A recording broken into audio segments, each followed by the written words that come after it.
Our WTOL 11 election coverage continues now as we bring you races around Ottawa County. Yeah, let's take a look. Republican State Representative Josh Williams is running for a new seat in the state legislature.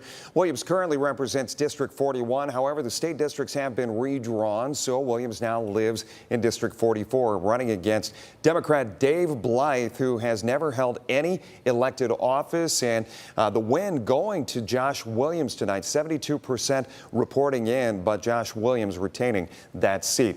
State Senator Teresa is up for re-election today as well. The Republican has represented District 2 in Columbus since 2019 when she replaced retiring Randy Gardner, and the win going to Republican Teresa Gavarone tonight.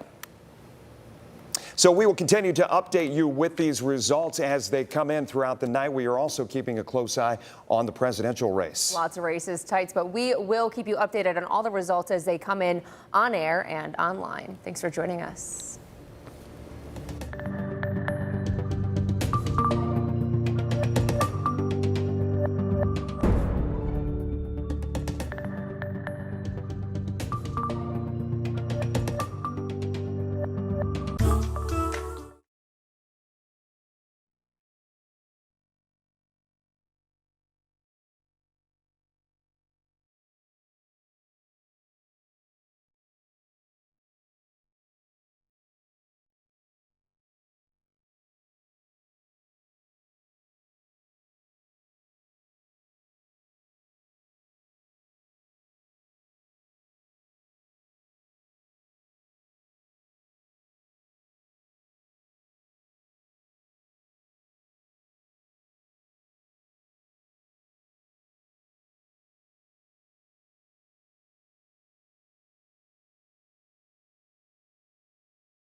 I would say this was the best campaign we ran. This truly represents the best of who we are. Have you voted already? America Decides 2024. Welcome into WTOL 11 News at 11. I'm Kaylee Maritet. And I'm Jeff Smith. Great to be with you here on this historic day. Our WTOL 11 team scattered about Northwest Ohio and Southeast Michigan, covering all the major races in our region tonight. Melissa Andrews and Megan Hartnett, they are with the candidates from both parties as results come in from the biggest national and local races on the ballot. Meanwhile, Sophia Perricone, Steve Iwanek, Andre Norrells, and Michael Sandlin are covering major school levies and issues tonight. All eyes on the race for the White House, of course, tonight, as both former President Donald Trump and Vice President Kamala Harris, they have notched wins in several states throughout the evening. Now the focus shifts to those battleground states, including Michigan and Pennsylvania. Also tonight, we are keeping an eye on what is called the most expensive Senate race in U.S. history.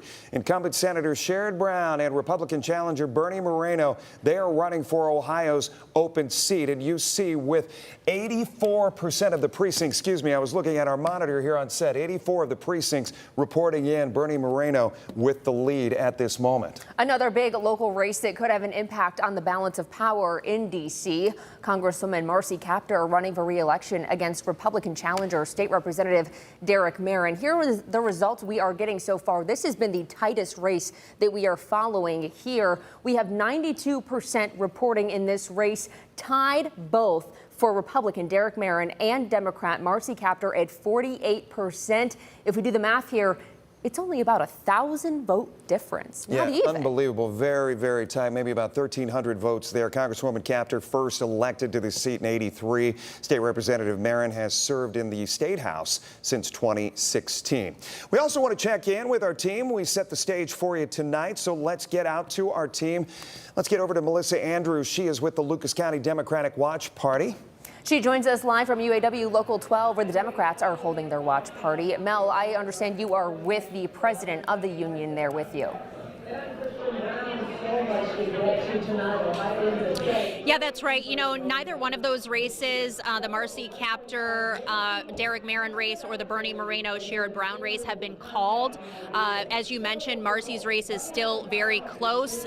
Senator Brown, not so much. But I have to say already this is a historic night.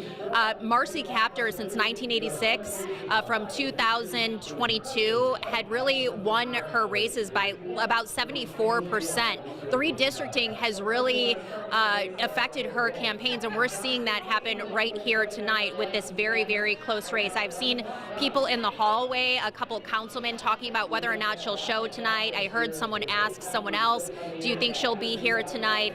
I heard people consoling each other in the bathroom just looking at these two races. I'm joined right now by Tony Toddy. Tony, you were supposed to be introducing Marcy tonight, and you and I have talked just going back to the history of election night here at Local 12. This is unprecedented. It really is. You know, 21 in a row has been Marcy's record, and we were expecting 22, and we're still expecting 22. It's just, like you said, the gerrymandering has caused this to be a much tighter race, and Marcy's a fighter and a champion, so hopefully she'll still win tonight. It's too bad that we can't have the party with everybody, but it is getting pretty late into the night, but we're still holding out hope. And you have not talked to her team. You had said that she likes to kind of stay at her office until she knows for sure, so no word yet. No word yet. We're still watching. A lot of the Toledo vote still isn't in, and we think that will get her over the line. So hopefully we're still holding out hope for her. The Sherrod Brown race is looking a little bit more dim, but he's such a champion for Ohio and Ohio workers. It'd be a shame if he didn't win as well. Yeah, a couple people here with the Democrat Party were telling me that a portion of Lucas County still has to be counted, Ottawa County and Fulton County, so they're very hopeful that those will go their way. But just thinking of a worst case scenario, I mean, what would it mean to the local auto industry to lose a Marcy Kaptur or a Sherrod Brown? Well, to lose a Sherrod Brown, you know, when you look at the Inflation Reduction Act that incentivized electric vehicles, and you look at Bernie Moreno and his track record, still not good for us. I wouldn't even want to imagine what that would look like. The Harris ticket still looking good. The swing states look like she can still pull that out. We're still holding out hope for Marcy, and there's a lot of good new state representatives. So Erica White was here. Michelle Grimm's going to hold on. Dave Blythe, maybe not so much. Yeah, the local party did very well tonight. Tony, thank you so much. We are going to continue holding out hope that Marcy's going to show up here tonight. We'll, of course, bring you live coverage if she does. Reporting live from Local 12, Melissa Andrews, WTOL 11. Yeah, thanks, Mel. That race still extremely tight between she and Derek Marin. Now let's head over to Megan Hartnett. She is with the Lucas County Republican Party right now as they have banded together for that watch party. So give us kind of a feel, Megan, of the, I guess, the mood in the room tonight. You know, Jeff, there's a lot of anticipation, especially when it comes down to that race between Congresswoman Marcy Kaptur and State Representative Derek Marin. Derek Marin still isn't here, but I am currently with State Representative Josh Williams, who is projected to win his race. He currently represents District 41 and is now going to represent District 44. So how are you feeling? I'm excited, right? The voters overwhelmingly spoke. I beat my index by a large margin. They believe in the policies that we've put forward and the future that we have envisioned for Northwest Ohio. So I appreciate everyone that voted for me and placed confidence in me being able to move forward. And I'm excited. I'm looking forward to seeing some of my other colleagues bring in victories. I've seen a lot of my state representative colleagues win tonight.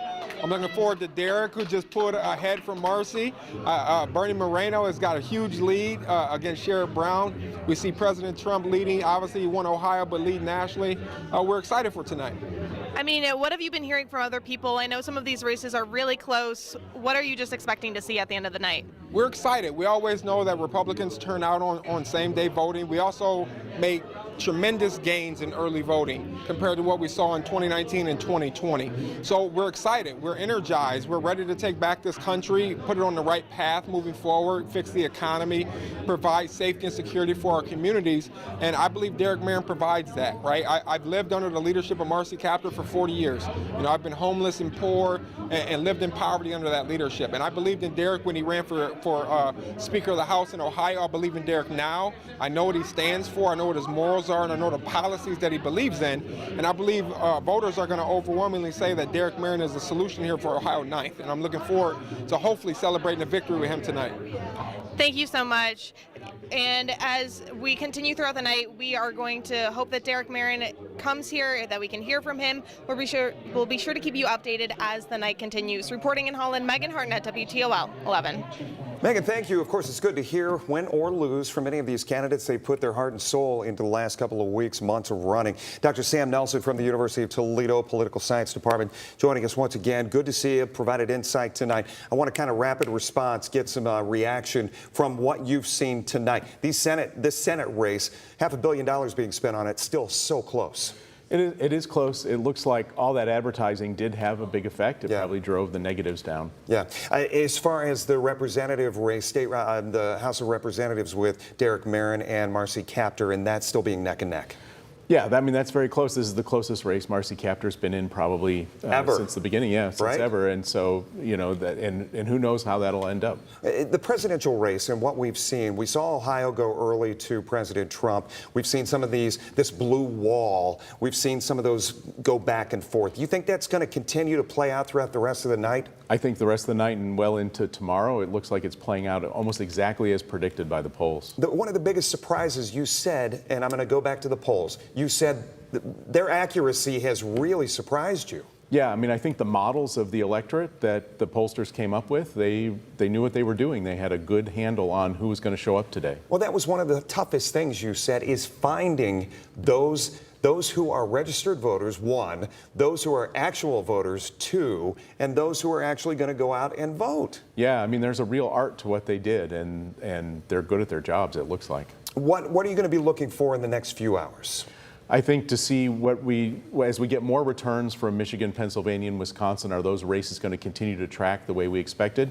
Urban vote in Philadelphia, in Milwaukee, in Madison, Wisconsin, in Detroit, in Oakland County. One thing that you and I were talking about at the polling location, we've got 30 seconds left. We said some of the issues that Toledo voters face today, money issues, a lot of them. A lot of them are passing. Surprising? No, not too surprising. As long as they're renewals, they generally pass. New money often doesn't, but if it's a popular issue, then I think it tends to get support. It's been a long day. I know you were up early looking into a lot of items on the ballot. We appreciate your insight as always. Yeah. Thanks, Dr. Nelson. Kaylee? All right, thanks, guys. Every voter in Ohio got the chance to select 3 members of the state Supreme Court. There are 3 Democrats running against 3 Republicans in this election.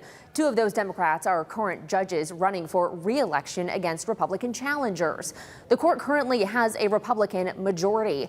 Incumbent Democrat Michael Donnelly is seeking his second 6-year term against Republican Megan Shanahan. Here are the results here right now. We are going to give this race to Megan Shanahan, reporting at 56% of the votes. This is 85% of votes being counted right now. This is against Michael Donnelly, who has 44% right now. So again, this race going towards Megan Shanahan. Democrat Lisa Forbes and Republican Dan Hawkins are vying for the second seat. Meanwhile, we are going to look at the results here. We had 85% reporting on this race so far. 56% of the votes going to Republican Daniel Hawkins. This is 2.7 million votes coming in compared to 2.1 million votes for Lisa Forbes, coming in at 44%. Meanwhile, incumbent Democrat Melody Stewart is running for a second term against fellow Justice Joe Deters. Rather than run to retain his current seat for the next 2 years, Deters decided to take on Stewart, and it looks like it did pay off. We are going to give this one to Republican Joseph Deters, coming in at 56% of the votes against Democrat Melody Stewart, coming in at 44% of the votes. Ohio voters got the chance to decide on how Ohio's legislative and congressional districts will be drawn. State Issue 1 would create a 15-member citizen committee which could be in charge of drawing district maps. The committee would make up 5 Republicans, 5 Democrats, and 5 independents. But right now it is looking like 85% of votes are being reported, with a high majority coming in as no votes. This is 2.6 million people saying no, they want the districting committee to stay the same right now, with 2.2 million voting yes in favor of those changes. In Lucas County, there are 2 seats on the county commission up for grabs. Here's a look at the race so far. Democrat incumbent Pete Gherkin coming in at 53% of the votes against his Republican challenger Tom Winooski, who has 47% of the votes. We are not calling this race just yet. Gherkin has been a county commissioner since 2005. Winooski is a former member of Toledo City Council.